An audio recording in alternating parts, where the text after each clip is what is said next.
బడ్డీ రాజా సాబ్ సినిమా పోయిందండి. ఈ విషయం ఆల్రెడీ మీకు తెలిసి ఉంటుంది. అయితే ఈ సినిమా ఎలా తీస్తే బాగుండేది అనేది ఒక చిన్న అసంప్షన్. అంతకంటే ముందు అసలు బేసిక్ కథ ఏంటో మాట్లాడదాం. ఒక పెద్ద ప్యాలెస్ ఉంటుంది, ఒక ఆస్థానం ఉంటుంది, అక్కడ ఒక యువరాణి ఉంటుంది, చాలా డబ్బులు ఉంటాయి, ఒక బెగ్గర్ ఉంటాడు. వాడికి ఆ ప్యాలెస్ పైన, ఆ యువరాణి పైన కన్ను పడుతుంది. వాడు ఈ క్షుద్ర విద్యలని నేర్చుకొని, ఈ హిప్నాటిజం సైకాలజీలో మాస్టర్ చేసి ఆ అమ్మాయిని వశపరుచుకొని ఆ ఆస్తి అంతా ఆధీనం చేసుకొని ఆమెను గెంటేస్తుంది. ఆమె బయటకు వచ్చి ఒక నార్మల్ ఉమెన్ లాగా వాళ్ళ కొడుకుని పెంచుకుంటుంది.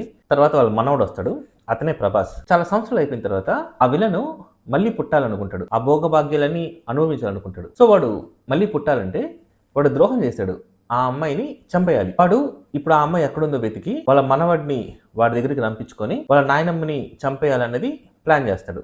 అయితే వాడు ఈ హిప్నాటిజంలో మాస్టర్ అవటం వల్ల వాడిని చంపాలంటే ఎవడైనా సరే వాడి యొక్క ఎమోషన్స్ ని వాడి కంట్రోల్లో ఉంచుకుంటే తప్పిస్తే వీడి యొక్క స్ట్రాటజీస్ ని అంతం చేయలేడు. సో వాళ్ళిద్దరి మధ్య ఒక చిన్న ఫైట్ జరిగింది. లాస్ట్ కి హీరో కాబట్టి యాజ్ యూజువల్ విలన్ చంపేస్తాడు, వాళ్ళ నాయనమ్మని సేవ్ చేసుకుంటాడు. ఇది బేసిక్ అవుట్లైన్ నాకు అర్థమైంది. అయితే ఈ సినిమా ఎలా తీసుకుండాలంటే, ఎలా తీసినా ఇదేం పెద్ద ఆడదు, బట్ ఇలా తీస్తే అట్లీస్ట్ యావరేజ్గానే ఆడుతుందేమో అనేది ఒక చిన్న అజంప్షన్ అంతే. ఓపెన్ చేయగానే ఆ ప్యాలెస్, ఆ రిచ్ లుక్ ఇది చూపెట్టి ఉండాలి. బెగ్గరు వాడి బ్యాక్ స్టోరీ, వాడి ఇంట్రడక్షన్ చూపెట్టి ఉండాలి. వాడు బెగ్గరు ఎందుకు ఆ అమ్మాయి పైన, ఆ ధనం పైన ఆశపడ్డాడో చూపెట్టి ఉండాలి. వాడు వెళ్ళి క్షుద్ర విద్యలు నేర్చుకొని వచ్చి ఆ అమ్మాయిని వశపరుచుకొని ఇంట్లో నుంచి గెంటేయాలి. ఆ అమ్మాయి ఒక నార్మల్ ఉమెన్ లాగా వాళ్ళ కొడుకుని వాళ్ళ మనవడిని పెంచుకోవాలి. అప్పుడు టైటిల్స్ పడాలి. డైరెక్టర్ పేరు అయ్యే టైంకి ఆవిడ బాగా ఓల్డ్ అయిపోయి ఎక్కడరా నా మనవడు అని ఈ క్రిష్ సినిమాలో ఇంట్రడక్షన్ అప్పుడు రేఖ హృతిక్ రోషన్ కోసం వెతుకుంటుంది కదా, అలా వెతుకుతూ ఉండాలి. ప్రభాస్ ఇంట్రడక్షన్ కూడా ఏదైనా ఒక నెగిటివ్ ఎనర్జీని అతను చంపేసినట్టు, లేదంటే ఒక సూపర్ పవర్తో ఏదైనా ఫైట్ చేసినట్టు చూపెట్టి ఉండాలి. యాజ్ యూజువల్ కమర్షియల్ సినిమా కాబట్టి ఒక ఫైట్, ఒక సాంగ్, తర్వాత వాడికి వాళ్ళ నాయనమ్మకి మధ్యలో ఒక మంచి రిలేషన్షిప్ని చూపెట్టి ఉండాలి. కట్ చేస్తే హీరోయిన్ ఇంట్రడక్షన్. అక్కడి నుంచి హీరోయిన్ ఏదో ప్రాజెక్ట్ కోసం వీళ్ళూరు కూర్చుండాలి. ఆ అమ్మాయి సమ్ డాక్టర్ అయి ఉండాలి, ఏ సైకియాట్రీనో లేదంటే ఏదో హిప్నాటిజంలోనో. వీళ్ళిద్దరు మంచి ఫ్రెండ్స్ అవ్వాలి, మంచి రిలేషన్షిప్ బాండ్ అవ్వాలి. ఆ అమ్మాయి పని కోసం ఆ అమ్మాయి ప్రభాస్ని సిటీకి తీసుకెళ్ళాలి. సిటీలో సమ్ డ్రామా బిల్డ్ అయ్యి ఏదో ఒక కాన్ఫ్లిక్ట్ వచ్చి వాడు ఆ ప్యాలెస్కి వెళ్ళాల్సిన అవసరం వచ్చి ఉండాలి.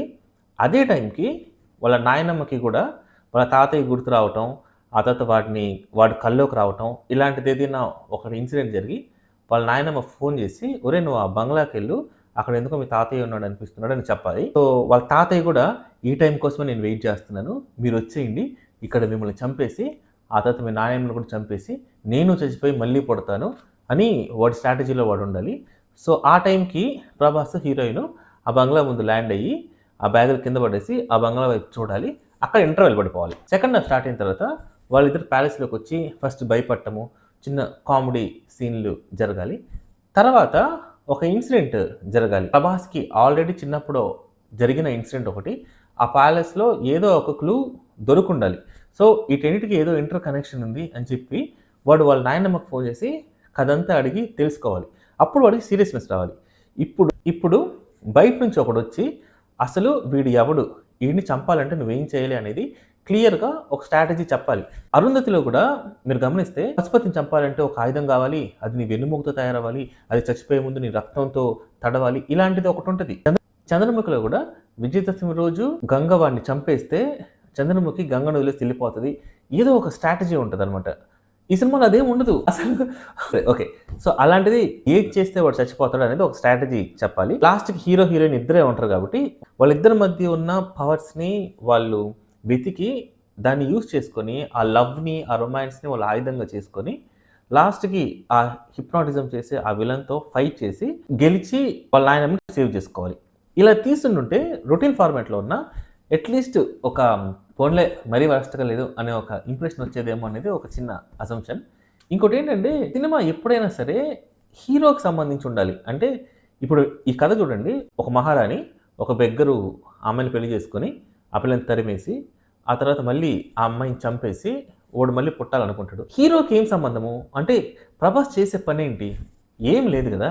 హీరో ఎవడు, ఆడి పుట్టుకేంటి, ఆడికి ఇష్టాలేంటి, వాడు ఒక అమ్మాయిని ఎందుకు ప్రేమిస్తున్నాడు, ఆ పిల్లని ఎందుకు పెళ్లి చేసుకోవాలనుకుంటున్నాడు, ఆడికి వాళ్ళ నాయనమ్మకి ఉన్న కనెక్షన్ ఏంటి అంటే హీరోకి రాసిన కథ కాదు ఇది. ఏదో కథ రాసి దాంట్లో ప్రభాస్ తిరిగిచ్చారు, అది బ్లండరు. ఎప్పుడైనా సరే ఒక స్టార్‌తో సినిమా తీసేటప్పుడు హీరో కథ ఉండాలి అది. అది వాడి ఇప్పుడు 'కేజీఎఫ్‌లో రాకీ' ఆడు ఎక్కడి నుంచి వచ్చాడు? వాడికి ఏం కావాలి? వాళ్ళ అమ్మ వాడికి ఏం చెప్పింది? సినిమా అంతా it's Rocky centred film. 'Prabhas' సినిమాలు కూడా 'సలార్' కూడా అంతే.